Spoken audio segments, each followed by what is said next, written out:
Sekuru Gudo. Sekuru Gudo pikicha. Ndiani chaizvo. Amburi ani. Anyway, in this video,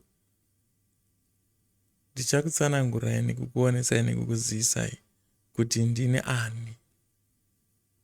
Ndaona zvakakodzera kuti ndizvi-introduce. Ndisangotanga ngomhanya nekaiti. Ndisati ndapera kunge piradenti.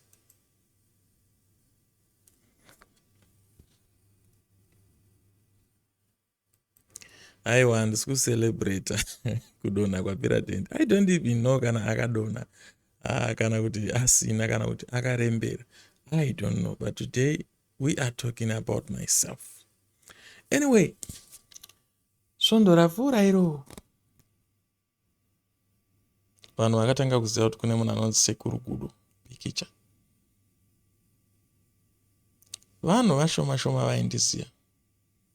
And handiri kunyepa, vanhu vakawanda vakundiziva. Anyway, ndisati ndaenda kumberi, ndorangopa credit and shout out to Nisha T, because song yake ndo yakaita kuti ndichitange kuzikanwa nevanhu vakawanda.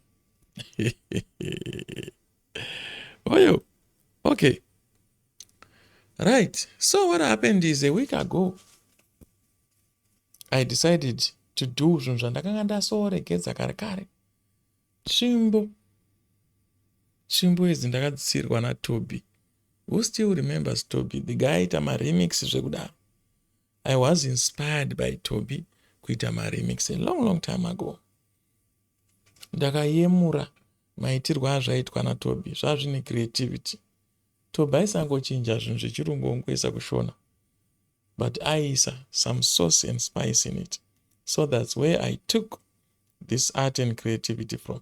Of course, ndakazowedzerawo angu maspice ekuIndia, neekuBrazil, neekuSpain, kuti zvitangewo kutesta in a different way. So anyway, let's get into business. Right, inini zita rangu rekuberekwa ndinonzi Tinei Maforo. Yes, marinzwa rakangochipa. I really love this name because ndakaripiwa naamai vangu. My mother passed away in 2009 in a bus accident.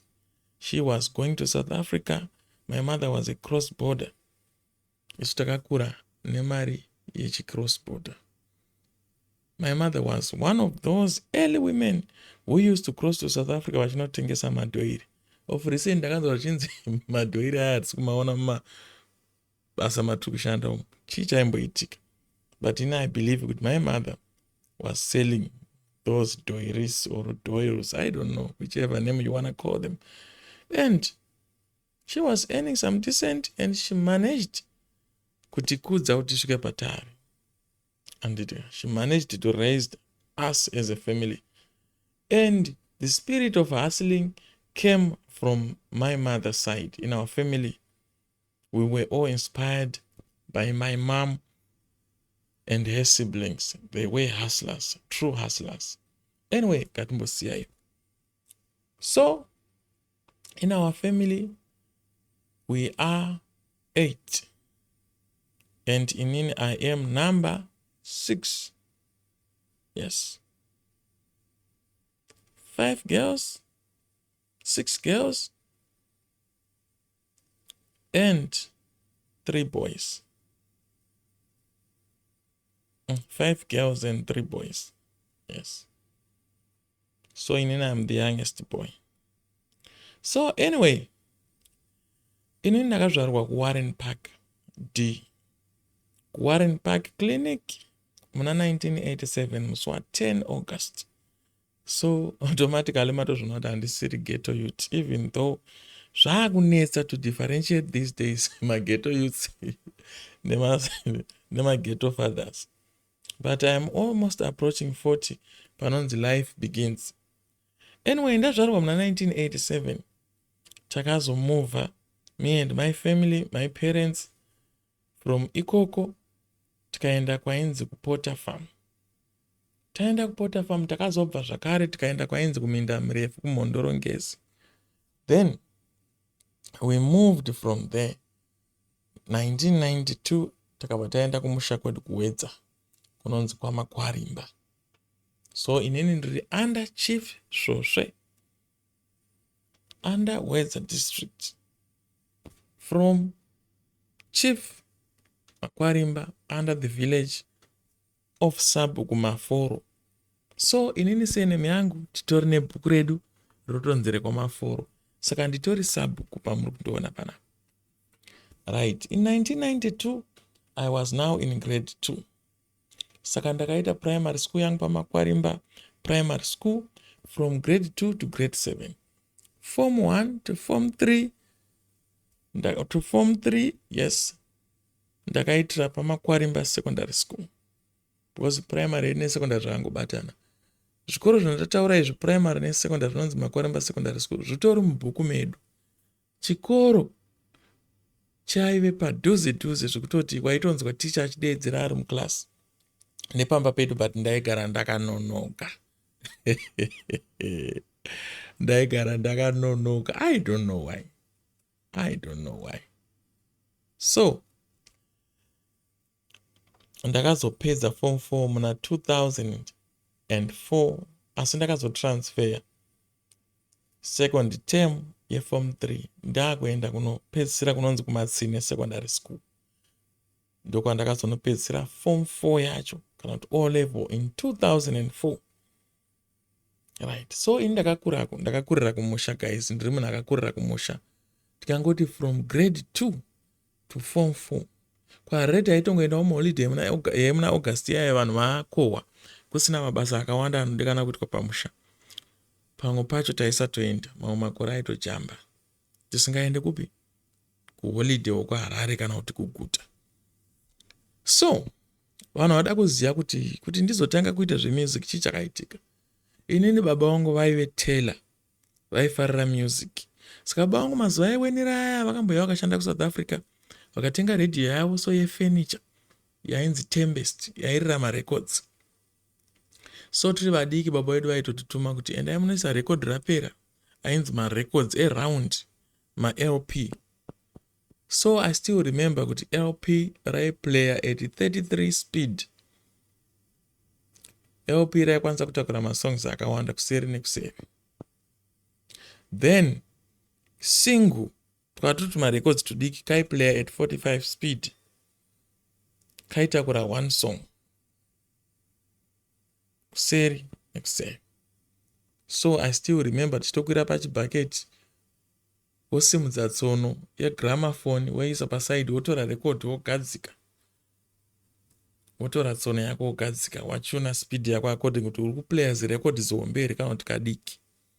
Right. So I grew up ndiri exposed to music. Baba wangu aifarira kuplaya music. Saka vaitenga marecords ndainzwa music dzakasiyana siyana. Western music, local music, South African music. Saka I was exposed ku music dzakasiyana siyana. Kubvira ndichikura ndiri mudiki. Saka now ndapedza form 4 yangu fast forward. Ndakapedza ndine 16 years form 4 yangu. Right. Muna 2004. So 2005 ndakabva ndaenda kuHarare kuti ndichinotangawo kugara manje kwete zvekundaendeswa neholiday. Ndadzokera kuHarare kuti ndaakutangawo kunogara kuHarare. So ndadzokera kuHarare 2005 ndakatanga kunoshanda kuMbare. Ndaiona mukoma wangu aita zvemasimbi ikokoko. Shout out to Jena Mukanya, baba yoyo who does zvemasimbi zvekutengesa maspare parts and stuff. So mukoma wangu aida kuzama kundidzidzisa zvekutengesa maspare parts, but kutaura chikwadi zvazvisiri mandiri. I tried. Maybe ndakaita give up too early. I had my ambitions, I had my dreams guys, ekuita zvimwe zvinhu, ekutravela. So in 2005 muramba china wakabva warova. Saka zvinhu zvedu zvese zvakabva zvatakurwa shopu mbva yavharwa yekuMbare. You know what happened?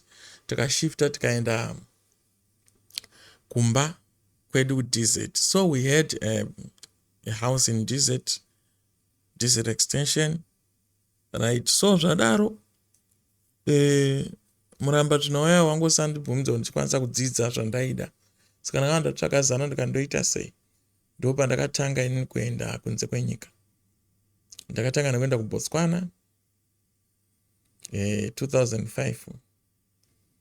Ndo pandambonoshanda 3 months mbandadzoka ndakajamba border.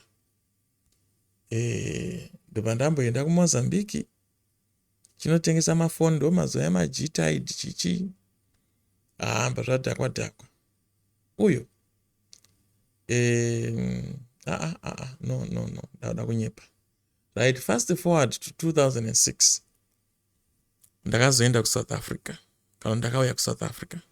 The journey was so tough. Guys, it was so tough. I think I'll make another video ye experience yangu yekuya kuSouth Africa for the first time. Apa danguti tingoita fast forward. So ndakauya kuSouth Africa in 2006, then I worked for 3 years, 2006, 7, 8. Then I went back to Zimbabwe. Ndadzokera kuZimbabwe ndo pandakazodzokerawo nekombiyuta yangu yandandatenga kuSouth Africa. Remember ndakura ndisingatomboziva kuti kune zvinhu zvinonzi makombiyuta kana kutoguma kombiyuta yacho kana mouse idzi ndasati ndamboiguma semunhu akakurira kumusha. So pandakazobva kuno kuSouth Africa in 2008 ndadzokera kuZimbabwe ndanda very very advanced. Ndanda kutoziya kutogadzira makombiyuta acho, kumatenga nekumatengesa, kutenga maspare parts nekumarepair. So when I went back ndakaenda ndine Pentium 4 yangu muna 2000 kupera kwa 2008. Yange iri 1.8 gigahertz speed. I still remember. Yange ine RAM 2 gig. 2 nge 4 gig, I don't remember clearly. And this aishandisa Windows XP self-spec 2. So ndakaita experience yekugadzira macomputers because pandakatenga computer yangu yekutanga yaigara ichifa nekuti ndaisagona kuioperator. Saka ndaigara ndichienda kuma-Nigerians. Ndaigara kuUbro kunogadzirisa. Saka ma-Nigerians aindorova mari kusvika vazondinzwira tsitsi zvikanzi hamba nawo tanyodya mari yako, let us teach you how to fix your computer. So that's how I learned how to fix computers, kuisa ma-operating system, kureplace ma-damaged parts and all that stuff, nekudiagnose ma-problems. Ma-desktop mostly ndokwandoziya hardware and software. So fast forward ndadzoka 2008 kuZimbabwe ndasikosangana nanhubu wemanafu kuDZ extension. Nhubu akutorova mangoma aina ana Freeman, ana Dr. Abuja, ana Titlas, ana Knowledge, ana Sub 21. Andimuona mangoma akutorova nanhubu. Nhubu celebrity remugeto pakatoipa vanhu kutojamba maspika zvokutodaro. Saka ndakaenda ndikanaapproacha nhubu ndikatoudza nhubu kuti fair. Handakuita zvakuti kwamazuva ano zvekuti vanhu vanodongorera mustudio muna idongorera. Inini I went straight ndikanobvunza nhubu ndikati nhubu ndakudzidziswawo zvekurekota. Advantage yange iri yekuti ndakanga ndine Pentium 4, nhubu anga ine Pentium 3. His PC was slow, but his head was full of knowledge, and I wanted that knowledge. But inini also in my Pentium 4, remember ndada kutamba nema-Nigerians, ndakanga ndapiwa ma-softwares akawanda. So I also offloaded ma-softwares kuna nhubu. And in exchange, akandipawo knowledge yekuproducer music. 2009. Ndadzidziswa nanhubu. So I would love to say shout out to Nhubu Wemanafu. Shout out to Dr. Abuja. Shout out to DJ White.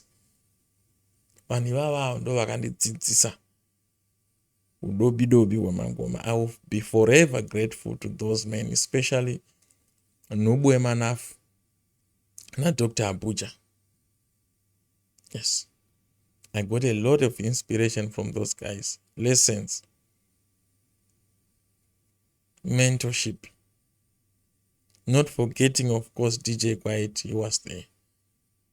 Ashindidzidzisa to dobi. Softwares, my games, ndoko ndakazozvitora kuna DJ White. Nedzimwewo IT stuff. So 2009 ndakazoona ndakutoproducer but no, hazviite kuti ndite pressure muno muDZ extension. Because vanhu vanga vada kutouya kustudio kwangu vada kudididi. Saka inini I respected munhu akandidzidzisa nhubu. Ndikati hazvito ndite competition naye muno. Let me go somewhere. That's how I went to Epworth and started to stay in Epworth. ndakanovhura studio yangu Epworth kuOverspill ndichitotadza. Shout out to DJ Zico if you know Sam Njoma or DJ Zico. Shout out to Unique Pro Katsamba kana kuti Farai Katsamba. We are together here in South Africa. Those are the guys vakandidzidzisa Overspill. I did not know about Epworth and those guys ndo vakandidzidzisa kuti so. Saka ndakazogara 2009 2010 ndobva ndadzoka kwaChiremba apa ndaigara kunonzi kwaKedish. Saka ndaenda kuOverspill ndichidzoka ndichienda kuOverspill. I had a brother aive kuOverspill aive nehembe neshop yaitengesa hembe, so ndaimbonomubatsira. So ndakazodzoka kwaChiremba 2000 end of 2009 ndobva ndavhura studio yangu kwaChiremba but tanga kuita zvekuloda music tichisungwa nevanhu veandipiracy. 2009 2010 ndakutoproducer music. I even produced a song for Killer T inonzi dai wakandiudza uchaenda. I still remember Killer T yakatoya kuma about 9-10 to 11 vapedza vachaisa. Killer T anga ari windi mazuva acho iwayo, akatoya nadriver wake vakatosiya vabosa ngoma kustudio yangu kuEpworth kwaChiremba. I think I still have the song. I will look for it. Freeman also ndakambomurekodha by the time yakamboya paChiremba akamboita zvaanga akuita zvemajecha nefriend yake vaive nerori yavaitakurisa majecha chichivachihasila. Freeman, I knew him from Desert Extension because takagara tese big time kuti aimixa ikoko. Even ndikatongoti Freeman pafone, he knows my name, my voice. He even calls me by my name chairi kuti Tinei. Right. So zvadaro ndiri kuEpworth kuyakwe ndo pandakazogrowa. Nubu naDr. Abuja vaigara vachitoya kuEpworth vachindivhizitira vachindi-impata more knowledge, vachindipa rumwe ruzivo. Ini ndichitawo kuti maresearch ndimixa vanhu vamwe handichidi. KuEpworth I still remember ndokwandakatengesera levels wedu DJ levels computer yake. I don't know if it was not the first computer yake. I still believe it was his first computer. Angeri Pentium 4 Pentium 3, I don't remember. Levels aigara kuMount Upton. So taipota chimbonomuona Levels ini naNubu. Levels naNubu vaitoziyana ndisati ndakuziya Nubu. So Levels was an artist achinzi Prodman vachiita urban groups nechichichichichi. So I also learned pandaenda kunoona Levels ndinaNubu tichicrossa kubva kuDesert Extension tifamba netsoka tichienda kuMount Upton. Right, fast forward, Epworth ndo yakazove place yangu yandakaita successful nekuflourisha nezvemusic. Ndikasangana nemaartists akawanda, ndikamenta maartists akawanda, the likes of Goba who is currently based here in Cape Town, vana Jonex, vana Buju Bruce, Ronnie the Catalyst ndo kwandakatanga kumurekodhera kuti first kumira pacondenser microphone. Young Marshall, navafana vakana Caesar Flex, I was the first also to be their producer. I produced a lot of artists. Shout out to the late Rasmobi. I used to work with him. Yes. MC Ngoni Pachanza apo pa Headfield up. Shout out to you. I worked with a lot of artists. I would love also to say shout out to Simple T. Yes, I respect that man. Ndiakandidzidzisa zviraundi zvese zvepaChiremba. I would love to say also shout out to Weli, kana kuti Woli Mabika. Yes, he was a friend indeed. So, shout out to Ras Gary, by the way. Gary, a lot of you guys knows Gary from Pachiremba shops. So, yeah, I grew up Pachiremba in knowledge and other stuff. So, 2009, 10, 11, 12, that all producer, that all serious, that was a producer. I was also making my own music. 2012, 2009 ndo pandakaita song yaRoni yainzi Rozi mudiwa wangu kana ukandirasisa ndochema ndogara ndichigunun'una nezvako unondipa maronda asingapore pamoyo So that song yakaitisa vanhu crazy kwepoeth, vanhu vakaifarira, chachitoriwo chidhemo chakangodhakwa-dhakwa, but people loved that song. So Roni pekutanga aitomboti haadi kuimba, but he ended up akutodai. So fast forward, Roni ndakazomurekodha this song yechiridhimu chatakaba chekuChewspot. Hatina kuchiba, takangochitorawo paWhatsApp chichiseculator chimadhemo zvaya chinenge chiri chipisi.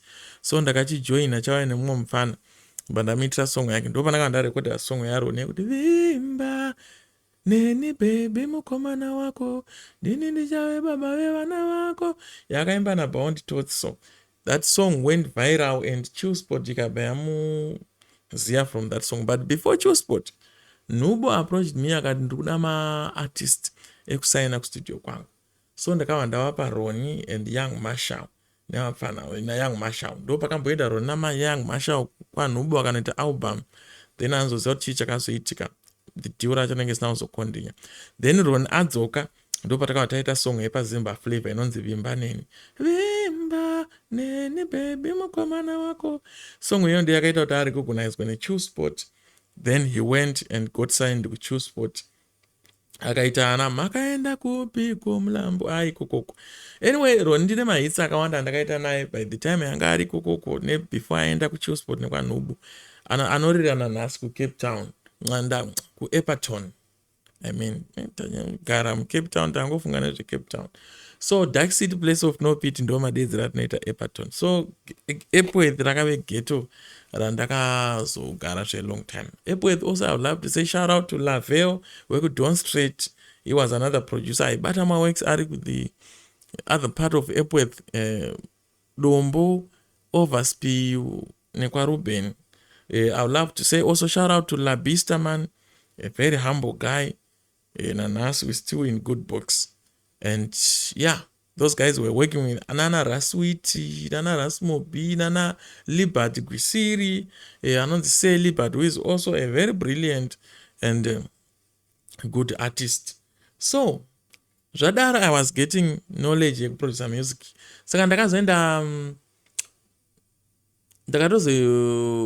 muna 2012 ndakazoyo broke. I got sick, ndakarwara singaite. Zvangu zvakava zvadhakwa. I sold some of my equipment, then zvakatodhakwa zvekudaro. And also remember, I got married in 2011. 2012, marriage yangu was not stable. Then we separated with my first wife, and we parted ways. Then 2013, I got broke, and I fell into depression, guys. I nearly killed myself after I've lost my marriage, after I've lost, guardian of my daughter, Chelsea. So don't worry about Chelsea. Chelsea is older, even she's about 13 years old now, by the way. So ndakabatikana singaite. I nearly committed suicide, but thanks to my sister, vakazondidedza vakati Sekuru, hamusida kuuya kuSouth Africa here. So before that, 2013, that's where I separated with my first wife. So I went to start to work kwainzi kuBully House studio pama offices eZANU-PF. Shout out to Fate Albert, Tactic, and the whole of Massive there. Shout out to Cedar Fire. Shout out to maartist andakashanda nawo ipapa, vana Ja Child ndakavarekodhera ipapa, ana Mega B, vana Terry Vegas. I mixed with a lot of artists. Ndakazopotsa uyanzi Talky Vibes akauya kustudio ndisipo musi wacho ndakwenda kubasa. Freeman came also, akauya aida kutopinda paRhythm ndakwenda kubasa that day. So ndakazomira futi kushanda ikupo zvacho asingabalance. Studio yacho yaive nevanhu vakawanda. Apa tairi kuda $5, saka zvaisanyatsobalansa. Ana Ras Gabu from Chi-Town ndakasangana nawo ikoko. If you know Ras Gabu, shout out to Ras Gabu. Vana Markman chipapa chikule, I met him there. I met avainza Alligators. I met them there. I met a lot of artists kumbare. Vekuimbana manana vana Mad Kudaso. That's where I mixed up with those guys as well. Ancient Warrior, shout out to the late Ancient Warrior. ndakasangana naye ikoko kuBull House. Ancient Warrior, I think ndindakatozomurekodha kuti last song yake asati ashaika here in South Africa. He came to my studio natsano vake nesister yake, then I was happy to meet him again after a long time. Tapedzera kusangana in Zimbabwe, ndakamutomurekodha song ndikatomuita ka video clip. So rest in peace Ancient Warrior. He was a very good artist. So guys, ndakashanda nemaartist akawanda. Say Colors used to come ku airport. Pese pavaiuya vakauya pamwe pacho handichaziva kuti magetsi kwakusina here. Pamwe pacho vakauya ndikavanda sungwa navanhu handipirates vaida kutokanda ngoma. So I never was not able kuti ndirecord Colors, but he even akatokwira kombi Colors achiuya kuairport kustudio kwangu. So shout out to Say Colors, shout out to success yako and everything that is happening in your life. You deserve it because you have worked for it. Shout out to Freeman. He's one of the successfuls that I know personally. A shout out to Dr. Abuja. Shout out to Nobu Emanaf. So, in 2013, I got broke. Then, ndatanga kushandira mumwe akatemeka artist yangu ainzi 3D. He did have the equipment. Yangu equipment yange yafa imwe ndatengesa. So, ndakagadzira maredeem, ndakagadzira ndina 3D.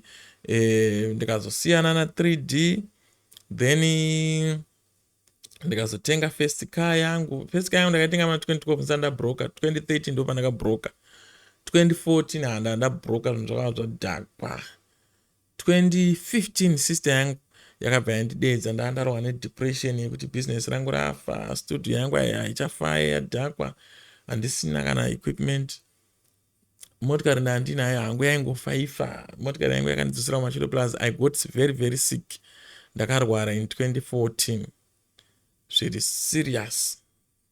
So 2014 I almost died, and ndakawonda zvekuti people thought kuti ndabatwa chirwere, and you know vanhu vachitoti ana Sekuru Gudo aizviwanza ava ndiri pachiremba ipapapo. Also I don't want to forget this is very very personal, but I'm an open-minded person and I feel free when I let go of some information. I met the mother of my son. I think Jafana was in Dokwatina Shemgabi to answer no clarifier. I had a son. I have a son. I think my son is older than Chelsea. So it's been a long time since Taura and I, but I really love my kids. I will give everything that I have to my kids. And even okay, so first of all, Raskuzi. Shout out to Raskuzi from Pamnyuki, Mr. Beggar from Pamnyuki, Manchaiton from Pamnyuki, Chosen from Pamnyuki, Kuda from Pamnyuki. Who else? The Kangan one, the Sindimba. He was a very cool guy. Aita hip hop. Vana Aukanemo from the Munyoki side. Adolf Dola. Who else? Anand Ruflex Ray. Who else? Shishtoman. There were a lot of guys there. Anamak Chevy. Vanama Red. A lot of guys there that I met from Kwamnyuki, and I still mix. Shout out to Anatsano Zwang Kwamnyuki as well. Shout out to you, Vana Sekuru Amnashe. Very soon I'll be coming to see him and we'll mix again. So, in Epworth also, that's where I met the likes of Vincent Mzukuru wangu. Mzukuru wangu anofarira doro yeye. So guys, fast forward, I did have a lot of producing music production experience. 2012 ndakanga ndakaita remix. 2009 ndo pandakaita ndiri bachura handidi mukadzi pamba pangu yakapisa. Song yange iri original yacho yanzi I'm a bachelor, yangu yanzi ndiri bachelor. Saka ndakandatenga kuita ma remix from then. Ndakandaita baby sawale remix zvakare ikapisa. Chandiona ndatakwa ndakananga kwacha. I think it's 2012. Limwe line lacho ndakalipiwa na Awilo. Shout out to Awilo from Pachiremba. He gave me the line rekuti ndakananga kwachacha. then ndakazoisa amwe malyrics as so credit I always give mukoma wangu vanodawo krango, but he's a very intelligent man. He's full of wisdom. So I respect Mkoma Willow and the late teacher. They were close friends, those guys. They were my customers and somebody. They supported my business. Anyway, shout out to Anwesa, I think it's somebody. This is a very interesting story. Guys, can you mama questions also in the comment section? Those are good pindura. Ipango pacho ndakuita nichijamba nchimanya. Shout out also to Mkoma staff, Mkoma Steven Chatindo, vanoita zvekugadzira maradios pachiremba. Vakambondipa another room I was renting for him, ndichiita studio yangu ipapo kumagarage kwachiremba uko. Everybody knows me, team remajecha, team remashops rese, vana makanika, they know. Longman, ndainzi Longman, zvekuti Sekuru Gudo izvo hazvikwezvo, right? So 2015 I fell into depression because I had lost my marriage, I've lost touch of my kid, I've lost hustle yangu esangaenda down. So sister yangu yakabva yandidedza. Shout out to my sister Memory. Vakati uyai kuno brother mumbotry South Africa because remember makamboita successful. Andambomirira kana kuti kudii, ndakatoti ndikuda kutoenda. I still remember ndakatengesa gumbezi rangu randandinaro neprema. Guys, things were tough. Kuti ndiwane mari yekuti ndiende kukadoma. Because kukadoma ndokune bhazi ranga rabhadharwa raizonditora. So I had to sell my last blanket zvekutoti panga pakaipa. Then, boom, ndaenda ndacross a border. This time ndakandazonosvikira ku Cape Town andazomirira ku Joburg. Saka 2015 I came to Cape Town. Ndatanga kushanda mumaprazi emagrapes, working mumaprazi. 2015, 16, 17 ndo pandakazomira kushanda mumaprazi. Ndatenga maprinters angu because ndaigona zvekuprinta ndakuita angu mahustles.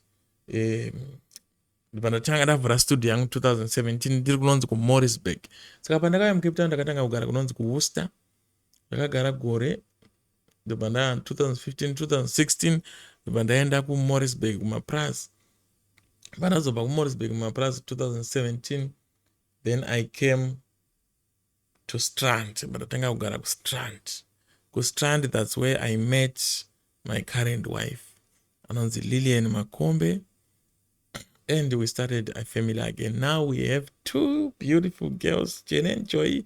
We're expecting another one. That's Kumira, Boramberi, South Africa. Kuno wakachipa mapamba. Ameno zvenyu. Murida zvekutamba. So, ndakazosanganawo neamwe maproducer anonzi vana Danny V. Shout out to Danny V. He's one of the guys akandiintroduce also ku music scene in Cape Town. Shout out to JT. JT is one of the best producers I can say in Cape Town. Shout out to Mdara Omo. Yes, ndo baba zvacho izvi zvinenge zvinokuudza kuti so shout out to Mdara Omo and a whole lot of other artists that I met when I came to South Africa and started to stay in Strand.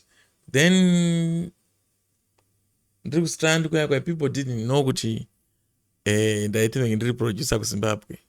Saka I remember kuStrand ndakatanga kurekoda nekamaiki epamaheadphones. Asi kuZimbabwe ndakatemenge ndatomboita makondenza asingaperi. But pandakauya kuno zvava zvakaoma zvasina kubalansa. So I still remember ndazovhura official studio yangu kuStrand muna 2017. Ndinotenga USB mic yangu kuBlack Heath kunonzi kuNext Level Tech nemukadzi wangu. Ndakatoitenga nemari yemukadzi wangu 1.3. I still remember that Behringer USB mic. Then I started to record. Mostly I was recording some guys from Mozambique. I met those guys through Danny V. They wanted to gather on my bitavo. Emis ginonzi yana Sam Chitsama, yana Alois Manyike Chichi, yana Louis Manyenga. Domis ndakatanga kugadzira team because they have an experience kugadzira anything. Ndakadziswa na Nubu kugadzira anything. I can make jita, I can make him save. Ndisina kana guitar, ndisina kana chi. So shout out to Nuba. I will always be grateful. I think I'll surprise him one of the days. It's a secret. So, but what happened is kuti and takustrand kwakatanga kuita competition because maartists aive mashoma. Remember, inini I was new, so there was some tensions there. So ndakazoti let me try to do zvimwe zvinhu ndiite zvisingaitwi neamwe maproducer. Ndo pandakadzidzira kushuta mamusic videos. I bought my first camera, I still remember. Ndiri kustrand munhu ndakasangana naye kuSomerset, which was a 1200D. Shout out to vanhu vakandipa advice pakutenga camera. Solis, if you know Solis Bizarro, weAphrodisiac, a filmmaker in Zimbabwe. Shout out to Jeff, shout out to Tin Man, West Skyline Records. These guys are from Kwadzana. Shout out to Willie Bounce. Shout out to DJ Loso. Ndakazomixa nevanhu big time. So guys, inini kuproducer music ndakatanga kare 2009. Saka nguva yangu zhinji ndakadedicata kuproducer music yevanhu. Even though ndaidaro ndainge ndisingamire kurekodhawo my own music. Saka don't be surprised because mangoma ihopo, experience ihopo. Inini ndakava nerwaivi. Handina hangu kuputika all these years. Even though ndakamboita matricks, mamwe akatomborirarira mastreets. But I have a lot of songs and I have a lot of experience in making music. I think it's going to help me in this new endeavor. Also guys, my songs angu anakaita mukurumbira, like my remix. Doro raita mari, saita mari. I think I'm going to do some TikTok stuff about it, so I'll show you on TikTok and on Facebook. So to those who wanted to know a lot about me, ndakaita maremix akandipa mukurumbira akandigadzira zita, but I didn't want to get stuck in my remix. So I kept on making my own music, original music, which is very good music. Those who know me personally knows my music is very, very good. But it's difficult to want to break through. That's why it just as my remix and my chichichi. But it doesn't mean my songs. We have a lot of songs. Ngori way yekutsvaga nayo breakthrough only. So ndakaita ndiri pachura andidi mukadzi pamba pangu. That was a massive success. Ine vanhu vakatobva kuMozambique pakauya kuEpworth kuzondiona vachiti taita mari nesong yako kuMozambique. Vakasiya vanitengera ma MP32, vakatenga kalenda yangu yandandakanamira kumadziro. I still recall zvinhu zvichiitika. Ndakatopiwa about $18 nevakadzi vavo 2. Saka ndakaita ndiri pachura ndikaita mchandiona ndadhakwa sawale remix. That was a massive success. Ndikaita doro raita mari, shaita mari, morochi baby, kwazita unonzani baby. That was a Chop My Man remix. That was a massive again. Yakaplaywa naTina Chekuchikuse. Akangosangana naye kuNitrade kusvika hapana vangatsaga vanonzi shout out to Tina Chekuchikuse. He was the first person to put me on the map. So guys, I had a lot of experience. Song yakaplaywa ndisambosubmita kuradio. Can you believe that? Ndikanzi munhu akaplaya song iyi tikumuda ndikafona kuradio zvikanzi uya ndakashaya mari yekuenda kuZBC. Zvikazvangodhakwa minoti apa futi ndichaneterawo here pandaitika kunga breakthrough. So guys, I had a lot of experience. In Zimbabwe also, ndakaenda kuna Mono Mkundu and he recorded me, I think 3 singles. Yes, of course, ndakanga art rangu rakanga rarecognizwa through Alexio Kawara angauya kuzoita road show kuEpworth. Saka pakazongonzi kuna vanhu vanoimba uyayo zvakanzi vanhu uyai muisenderwe song yaAlexio so neBluetooth. Indopana ndaenda ndakati ainiri artist ndinoimba, ndokumbira kuti mukoma Alexio muzonzwa music yangu. Saka ndakangomhanya ndikanobhena CD rangu panguva yaitwa road show. Pandauya naro mandaskorisa mumotokari yangu ina manager wake. Then ndarinyora nemaka mbandaisa nhamba pamusoro nezita rangu. After some months, maybe 7 to 8 months, ndopana ndakazonzwa foni yako pinda chinzi ndiononzi long man. Ndikati kandi pane CD rati kuplaya muno tikunzwa yangu music iri kurira muno. Music yako ndikati zvikanzi uri kufungeni music yako mpana. Ndikati ndara zvakaoma ndina zvanditombofunga. Zvikanzi uya kune zvinhu ndakadedzwa nemumwe murume ainzi Don. Ndo zvandinokuziya. Mufesi ainzi Don.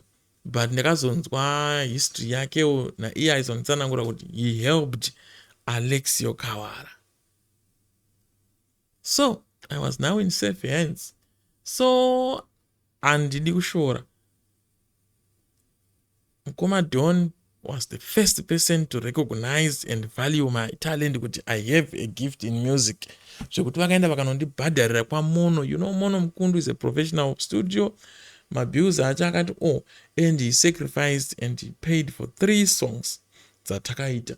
Unfortunately, zvinhu zvakazenge zvazondiomerawo zvakanyanya zvekuti handazokwanisa kuti tizomirira maprojects aya abude tizomadidi, but maplans ekutoti ndibatsirwe music anga aripo, and mukoma Don never wanted any cent from me. He was helping me from his heart. So shout out to you. I will always be forever grateful.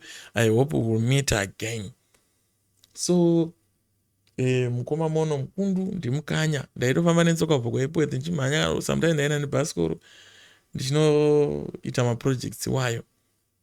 So I think maybe I'll say what I can do about those projects. So ndepamwe pandakamborecognizwa oro pandakanotiswa. Saka guys, this thing I've been in the music industry for as long as I can remember. So now hapana chinhu chandombotya. Masongs ndinawo akawanda, misambo yakasiyana siyana, chirungu ndoimba, chishona ndoimba, reggae ndoimba, dancehall, kwete zvemakaro but zveexperience. Remember kwatangira video kuti mudhara wangu inini aive neredhiyo yake yainzi Tempest, yairidzwa marecords, maLP nemasingles.